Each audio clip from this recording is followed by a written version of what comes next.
নমস্কাৰ সকলোকে স্বাগতম জনাইছো আন এটা ভিডিঅ'লৈ আশা কৰো আপোনালোক ভালে আছে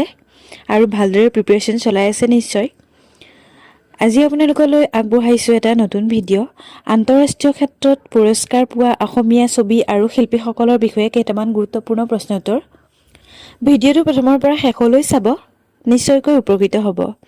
আহক এতিয়া আমি ভিডিঅ'টোৰ মাজলৈ আগবাঢ়ো Question number 1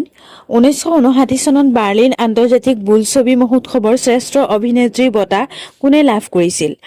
উত্তৰটো হৈছে জ্ঞানদা কাকতি আপোনালোকে মনত ৰাখিব জ্ঞানদা কাকতিয়ে কথাছবি পুবেৰুণৰ বাবে শ্ৰেষ্ঠ অভিনেত্ৰী বঁটা লাভ কৰিছিল আৰু পুবেৰুণ কথাছবিৰ পৰিচালক আছিল প্ৰভাত মুখাৰ্জী Question number 2 লুকাৰ্নো আন্তৰ্জাতিক চলচ্চিত্ৰ মহোৎসৱৰ শ্ৰেষ্ঠ শিল্পী বঁটা লাভ কৰা অভিনেতাগৰাকীৰ নাম কি ইয়াৰ উত্তৰটো হৈছে ইন্দ্ৰ বনিয়া ইয়াতে মনত ৰাখিব আপোনালোকে ইন্দ্ৰ বনিয়াই 1987 চনত শ্ৰেষ্ঠ অভিনেতা বঁটা লাভ কৰিছিল আৰু তেখেতে শ্ৰেষ্ঠ অভিনেতা বঁটা লাভ কৰা কথাছবিখন হৈছে হালধীয়া চৰায়ে বা অধান খায় Question number 3 ছিংগাপুৰ আন্তৰ্জাতিক চলচ্চিত্ৰ মহোৎসৱৰ শ্ৰেষ্ঠ শিল্পী বঁটা লাভ কৰা অভিনেতাগৰাকীৰ নাম কি ইয়াৰ উত্তৰটো হৈছে বিষ্ণু খাৰঘৰীয়া বিষ্ণু খাৰঘৰীয়াই সাগৰলৈ বহুদূৰ নামৰ কথাছবিখনৰ বাবে শ্ৰেষ্ঠ শিল্পী বঁটা লাভ কৰিছিল Question number 4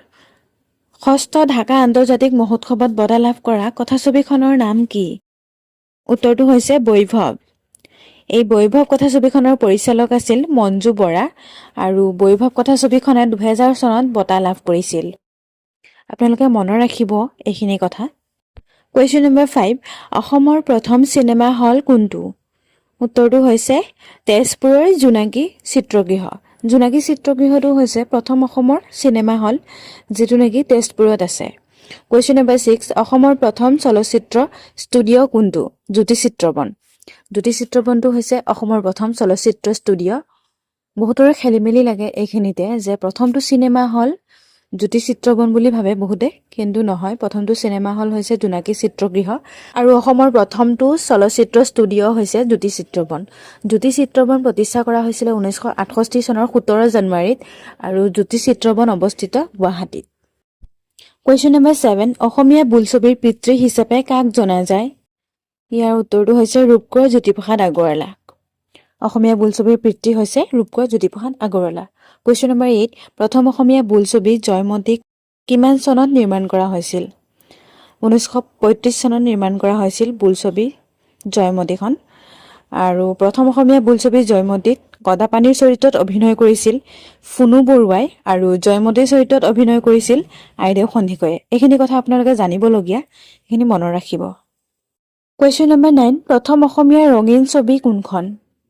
উত্তৰটো হৈছে ভাইটি প্ৰথম অসমীয়া ৰঙীন ছবি ভাইটি 1972 চনত মুক্তি লাভ কৰে আৰু ভাইটিৰ পৰিচালনা কৰিছিল কমল নাৰায়ণ চৌধুৰীয়ে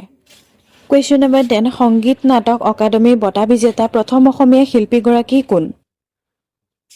সংগীত নাটক অকাডেমী বঁটা বিজেতা প্ৰথম অসমীয়া শিল্পীগৰাকী হৈছে ডক্টৰ ভূপেন হাজৰিকা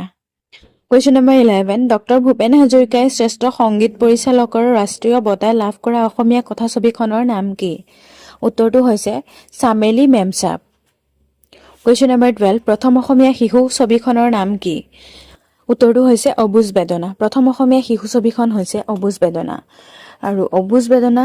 কথাছবিখন 1993 চনত প্ৰকাশ পায় ধন্যবাদ